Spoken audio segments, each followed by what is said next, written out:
Vous avez dit tout ce que Dieu fait passer dans notre main, que ce soit même 500, il y a... Même 25 francs, bon, même 5 francs. Je reçois par exemple 10 000 par jour. Oui. Comment savoir la part que je dois enlever pour l'investissement, pour mes besoins? De manière pratique, je reçois 10 000 par jour. Ça fait 310 000 le mois. Si c'est à 31 jours, c'est ça, non? Oui. Dans le mois, là, j'ai mes besoins. Quand on dit tes besoins, on ne parle pas de tes envies. Tes besoins, ce sont les charges, loyer, eau, courant. Non, nourriture. Non, il ne faut même pas mettre ça dedans. Pourquoi? Parce que c'est toi qui choisis ce que tu manges. Il y a des gens, quand on dit besoin, ils disent nourriture. Mais lui, il a jugé que dans sa nourriture, il doit manger poulet chaque jour. Et donc, finalement, quand il va faire ce point-là, il n'y a plus rien pour les bonnes œuvres parce qu'il a choisi de s'alimenter d'une manière telle que, finalement, il a diabète. Ben, nourriture, là, quelqu'un peut faire un budget de nourriture, ça va prendre tout salaire là un coup. Ça, c'est vrai. Finalement, il dit, l'homme de Dieu m'a dit, quand les besoins sont dedans, on ne peut plus rien voter. Donc, il est grossi, mais Dieu connaît. Non, hein? Besoin, là, c'est ce qui t'est imposé, pas c'est ce que tu décides. Désir là, c'est envers les autres. Envie, il y a nourriture dedans. Donc, quand on dit l'investissement, au moins pour repérer l'investissement, il faut que tu aies repéré les besoins. Quand tu as exclu les besoins là, ce qui reste dans ta main là, il y a investissement et il y a bonnes œuvres. Si donc il n'y a pas d'investissement en vue, il faut que tu fasses face après les besoins là, aux bonnes œuvres. Quand tu fais face aux bonnes œuvres, rappelle-toi qu'il y a envie. Dans envie là, il y a manger pour enlever la part. C'est-à-dire que quand j'ai enlevé la part du besoin, la suite directe, s'il n'y a pas d'investissement que j'ai clairement dans la tête, c'est les bonnes œuvres. Dans les bonnes œuvres, il y a mes actions de grâce, il y a si j'ai les offrandes que j'ai à cœur d'apporter, il y a tout ça. Maintenant, dans 300 000, supposons que quelqu'un qui est idiot, qui a 310 000, prendra une maison de 100 000. Tu es un peu idiot. Oui. À moins que tu aies d'autres revenus qui s'ajoutent. Sinon, normalement, dans un revenu que tu as, la maison que tu prends doit être le salaire divisé par 4. C'est une loi. Si j'ai 1 million, je peux prendre une maison de 250 000. S'il y a 400 000, je peux prendre une maison de 100 000. C'est la logique, c'est la base. Pour ne pas avoir gazé. Quand le propriétaire arrive, on dit non, il a abouna. Si tu veux abuser par tu sens que tu es coincé, c'est le salaire divisé par 3 ou le revenu divisé par 3. Donc si tu as 300 000, qu'on veut exagérer, c'est revenu divisé par 3. Mais revenu divisé par 2,5 ou 2, c'est la folie. Tu vas plomber forcément ton budget. C'est pratique ou pas? C'est très pratique. Il y a 300 000. Je suis un peu fou. J'ai fait budget divisé par 3, loyer. Ça fait 100 000. Il reste 200 000. L'eau, le courant, en général, pour quelqu'un qui est normal, après avoir vécu dans un lieu 3 mois ou 2 fois 3 mois, connaît à peu près la consommation que tu as. Donc, tu n'as pas besoin de dire, mais ça change. Tu connais un peu. Donc, supposons que l'eau et le courant te fait environ 20 000 ou 25 000. Je fais exprès. L'eau, ça ne vient pas beaucoup. Même si tu bois, que tu laves comme chien, mettons ça à 10 000. Ça, c'est vrai. Formation pratique. On n'est pas, c'est pas en fait de. On va te dire non. Crois. Aie la foi. Persévère. Mais quand vous dites ça aux gens là, ils n'ont pas fait comment? On dit le diable te guette, mais tiens bon. Ça a tenu bon.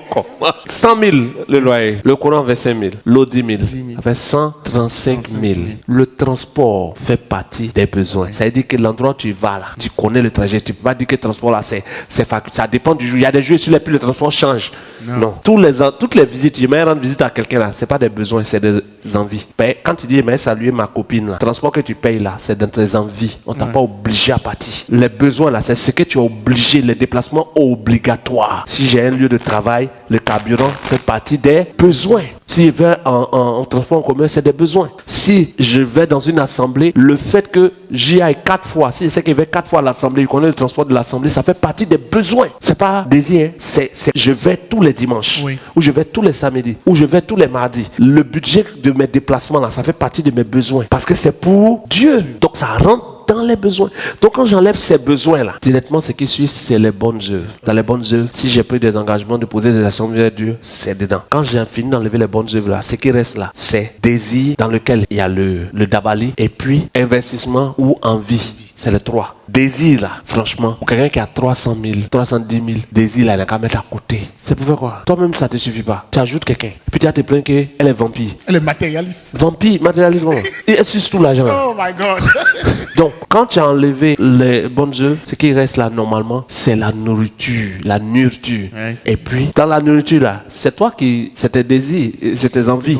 Donc, à toi de choisir ce que tu vas manger qui te permet de pouvoir épargner quelque chose. L'épargne là, on n'épargne pas pour problème. C'est une prophétie de malheur. Wow. Dans les 300 000, normalement, pour quelqu'un, en tout cas, moi, ceux qui sont avec moi, qui me voient comme le mentor là, si vous devez prendre maison, divisez vos revenus par 4. Pourquoi par 4? Le chiffre 4 est le chiffre de l'épreuve. Donc, pour ne pas être éprouvé, il faut toi-même anticiper sur le chiffre. Si tu as divisé ton revenu par 4, que tu prends une maison, les trois parts qui restent là vont t'aider à faire face tout le monde. Tu ne vas pas avoir problème. Quel que soit ce qui se passe là, tu auras toujours quelque chose pour faire face. Mais quand tu divises par 2 et que déjà le loyer prend la moitié de ce que tu gagnes, tu es foutu. Tu cours seulement. Tu as sorti chez les magouillas. Donc, ceux qui ne comprennent pas, qui suivent dans d'autres pays, les magouillas, c'est ceux qui prêtent l'argent et puis qui te font autre chose après. Donc, divise par 3, ça c'est extrême. Ça veut dire si tu es coincé, que tu as cherché une maison, quand tu te vois, c'est que tu as pu trouver, c'est divisé par 3, tu es obligé de faire avec. Mais si tu trouves divisé par 2,5, mieux vaut que tu demandes à quelqu'un qui peut habiter chez toi. C'est mieux. Que quelqu'un tu acceptes de faire colocation, quelqu'un vous paye moitié, en tant que tu n'es pas encore chez toi, tu te cherches. Que de vouloir être chez toi, donner un loyer qui est la moitié et demi. C'est-à-dire 2,5 de ton salaire, ou bien même 2. C'est-à-dire ton salaire divisé par 2, tu as un loyer, c'est la folie. Donc, quand tu as divisé par 3 là, on est dans un cas extrême, ça fait 100 000. L'eau, 10 000. Le courant, 25 000. Je précise que Internet n'est pas un besoin, à moins qu'Internet soit utile pour toi, pour travailler ou pour suivre des choses pour ton édification ou pour une formation. Les Internets, vous payez et puis vous surfez seulement pour y aller les TikTok. C'est de la bêtise. C'est de l'argent jeté. On dit, il y a direct live tel jour. Tu sais que le direct live là peut t'apporter quelque chose. Le jour là, tu souscris. Tu suis le live. Quand ça finit, si l'internet là est fini, c'est fini. Si vous faites le total de l'argent que vous mettez dans internet pour regarder n'importe quoi, les datas s'en vont là. Ça pouvait faire une entreprise. Elle est bête. Tu es en train de rire là, c'est ton agent là qui est en train de partir là. Oh, c'est qu'est-ce que tu fais. Donc, quand on dit besoin là, il n'y a pas à faire de ma connexion internet. Les horizons là, maintenant quand on dit non, les gens ils portent plainte. Les horizons là, on s'en va à l'horizon, on passe par le canal. C'est pas dans les besoins, c'est dans les envies. Les net qui sont pas flix là, pas dans les besoins, c'est dans les envies. On va dire on va faire face à tous nos besoins d'abord. J'ai payé d'abord mon canal de Suez et puis faire que net là va être fixe. C'est faux, c'est une erreur. Parce que la majeure partie de ces choses-là ne sont que des envies. Et ça te prend le temps, tu es assis comme ça. Le temps passe. Tu es en train de regarder un film où ceux qui font le film ont été payés, toi tu n'as rien. Eux, ils ont déjà pris le cachet film là, ils ont déjà payé. Lui-même que tu es en train de regarder son film là, ils l'ont payé. Oui. Il a déjà vendu ça. La chaîne que tu es en train de regarder là, t'as fait payer pour regarder. Et toi tu es assis, tu attends l'argent. Or, tu es en train de dépenser du temps dans le vide. Des fois, tu vas regarder quand tu dors là. Le matin, tu te lèves, tu as mal partout parce que tu as perdu ton énergie à regarder un film inutile. Oui. Donc ça, c'est pas dans les besoins. Besoins là, c'est les choses obligatoires pour ta vie. Si tu es malade, les comprimés sont dans les besoins. Si tu as quelqu'un qui est malade, pendant que tu es en train de le traiter, l'argent qui rentre là, ça rentre dans le besoin. C'est pas une envie. Sinon, les nets manchés, les horizons, tout ça là, les visites, je vais rendre visite à quelqu'un, j'ai envoyé transfert d'unité à quelqu'un. Tout ça, c'est pas des besoins, c'est des envies. Quand tu prends ton téléphone pour appeler quelqu'un par WhatsApp et puis vous causez de tout et de rien, tu dis l'appel est gratuit, c'est pas gratuit, c'est faux, tu payes internet. Pendant que vous causez, tes datas descendent. Quand ça va finir, tu vas payer encore. Donc, causer à les gens là, c'est des envies, c'est pas un besoin, c'est ton argent qui s'en va. Si tu appelles quelqu'un, ça doit être pour quelque chose d'utile. Il faut que ta vie soit utile. C'est pas, on est là, Emmanuel a appelé celle-là, c'est l'argent. Les gens font croire que l'appel est gratuit. C'est pas gratuit. Si tu n'es pas connecté, ça passe pas. Oui. Si tu es connecté, c'est que tu as payé internet. Oui. Tu comprends? Donc, dans les 300 000 là, quand on a enlevé les 100 000, plus les 25 000, plus les 10 000, ce qui va rester là, c'est le besoin et l'envie de ce que tu as mangé. C'est un besoin, mais on le met dans les envies. Parce que tu choisis ce que tu manges. Si tu as décidé de manger gari pendant un mois, tu en as. C'est pas que tu as aussi quand on dit gari un mois. Il y a des gens, s'ils ont gari un mois, dans ce monde, il y a des gens qui rêvent même à avoir gari un mois. Parce qu'ils n'arrivent même pas à trouver même quelque chose pour mettre dans la bouche. Donc, quel que soit ce que tu décides de manger, ça va dépendre de toi. Ouais. Mais ce que tu décides de manger va être fonction de ce qui reste dans ta main, des projets que tu veux faire sans regarder les désirs qui viennent. Parce que si tu veux prendre le peu qui est dans ta main, gérer des désirs, quelqu'un là-bas, elle veut faire ses cheveux, elle trouve que depuis tu m'as pas donné, on peut pas faire ça là. Ça va pas dans ce qu'il y a là, le budget là peut pas faire ça.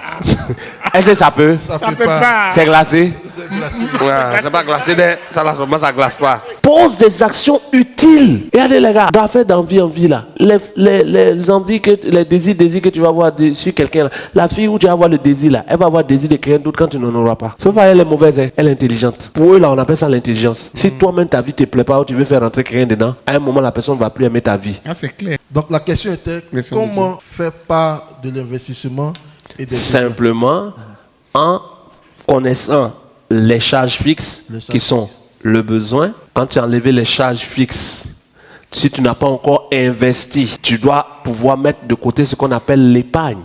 Parce que l'épargne, ce n'est pas pour faire face au problème, parce que l'épargne faire face au problème est une prophétie de malheur. Donc, quand tu vas enlever le besoin, ce qui va rester, c'est les bonnes actions. Oui. Dans les bonnes actions, il y a tes engagements avec Dieu, tout ça. Tu poses, quand tu as fini de poser, ce qui reste dans ta main là, tu penses directement à ton dabali. C'est la nourriture. Quand tu as retiré la nourriture, ce qui va rester là, tu fais ton épargne. L'épargne, c'est pour s'aimer.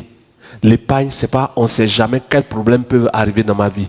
C'est parce que vos épargnes sont mises en attente d'un problème que vous êtes pauvre. C'est l'une des autres lois. Mais ça, c'est pas loi. C'est comme on ne touche pas vie spirituelle, on touche sociale, mais je suis obligé de toucher ça. Beaucoup de personnes déposent leur argent en épargne et se disent si demain il y a un problème, je sais où prendre. Oui. Or, il est écrit qu'il te soit fait selon ta foi. Donc, ta foi croit qu'un problème viendra et que ce qui va te sauver, c'est ce que tu as gardé. Or, cette loi est une déformation de la loi ou du principe que Dieu a donné à Joseph. Le pharaon fait un rêve. Ouais. Il voit 7 vaches grasses et 7 vaches maigres. Et Joseph interprète, les 7 vaches grasses sont 7 années de prospérité, les 7 vaches maigres sont 7 années de famine. Donc, le temps de la prospérité, ils vont épargner pour faire face au temps de la famine. C'est ça. Ce n'est pas eux qui ont décidé d'épargner pour on ne sait jamais. Il y a quelque chose qui l'était déjà annoncé. C'est pas qu'ils sont en train d'épargner, là comme ça, au cas où il y a famine. Non, Dieu les avertit qu'il y aura famine. Ce n'est pas leur foi qui crée la famine. C'est pas ils sont en train de se dire on ne sait jamais. Non, ils sont confiants que rien ne va arriver. Mais Dieu vient de dire qu'il y aura quelque chose. En fonction de ce que Dieu a dit, il s'adapte. Les gens ont pris ça pour dire quand tu es dans le temps où tout va bien, épargne là comme ça, s'il y a problème, tu prends. Ce n'est pas une loi. Je n'épargne pas parce qu'il y aura problème. Mon Dieu est fidèle. J'épargne parce que Dieu veut que je sois prospère en investissant. Mon épargne est pour investir. Et beaucoup d'entre vous, comme vous n'épargnez pas pour investir, même quand vous avez 100 000 en banque, vous ne touchez pas parce que c'est encore petit s'il y a un problème de 200 000. C'est ça. Quand c'est 200 000 et si le problème de 210 000 arrive. Ouais.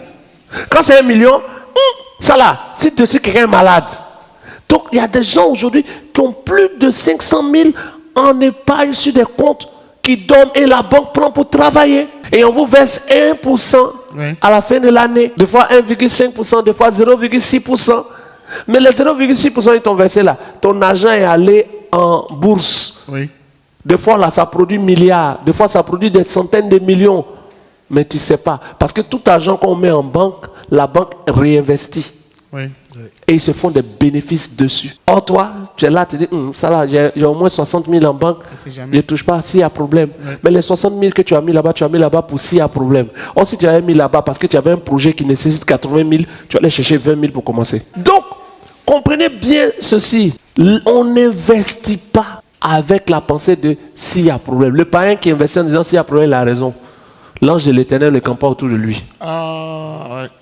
Mais l'enfant de Dieu, quand il épargne, c'est pour investir, pas pour s'il y a problème. Quand tu investis, tu épargnes avec la pensée de s'il y a problème, l'argent, ça n'avance jamais. Et si ça avance, il y a toujours problème qui fait que tu prends. C'est vrai. Ça, c'est très vrai. Job dit, ce que je crains m'arrive, ce que je redoute m'atteint. Ne pas juger sans avoir regardé l'intégralité de la vidéo disponible sur ses réseaux sociaux.